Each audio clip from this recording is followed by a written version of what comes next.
একাত্তরের চেতনার ব্যবসা করতে করতে শেখ হাসিনা শেষ পর্যন্ত দিল্লিতে আশ্রয় নিয়েছে। শেখ হাসিনা এবং আওয়ামী লীগের রাজনৈতিক মৃত্যু হয়েছে ঢাকায়, দাফন হয়েছে দিল্লিতে। আশা করি তাদের পরিসমাপ্তিও ওখানেই হবে। যারা একটি কিতাব নিয়ে গ্রামে গঞ্জে যাচ্ছে, জান্নাতের টিকিট নাকি তারা বিক্রি করতে চায়। নাউজুবিল্লাহ মিন যালিক। জান্নাতের টিকিট কি কেউ বিক্রি করতে পারে ভাই সাহেব? যারা বিক্রি করছে তারা তো ধর্ম ব্যবসায়ী। আমাদের বিরুদ্ধে যে অপপ্রচারণা চলছে সোশ্যাল মিডিয়ায়, তার বিরুদ্ধে আপনাদেরকে কাউন্টার করতে হবে। সমস্ত মিস ইনফরমেশন, ডিসইনফরমেশনের জবাব দিতে হবে।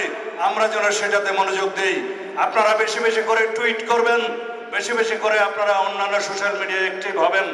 আমাদের বিপক্ষে যারা মিস ইনফরমেশন, ডিসইনফরমেশন, অপতথ্য, মিথ্যা প্রচার দিয়ে কেউ কেউ এআই সৃষ্টি দিয়ে যে সমস্ত প্রচারণা চালাচ্ছে, তার জবাব আপনাদেরকে দিতে হবে।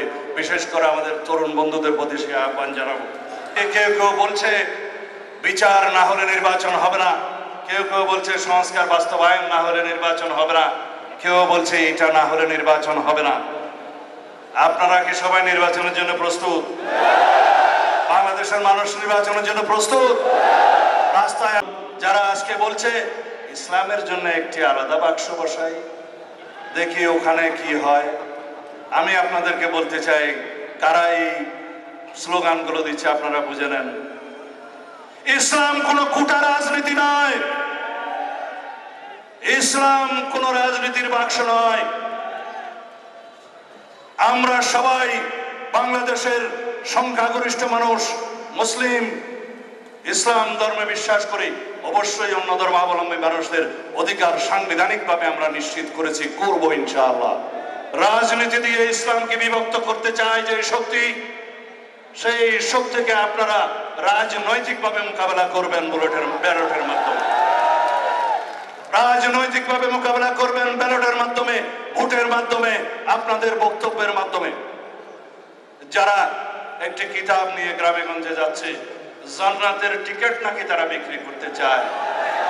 নাউজুবিল্লাহ মিন যালিক। জান্নাতের টিকিট কি কেউ বিক্রি করতে পারে ভাই সাহেব? যারা বিক্রি করছে তারা তো ধর্ম ব্যবসায়ী।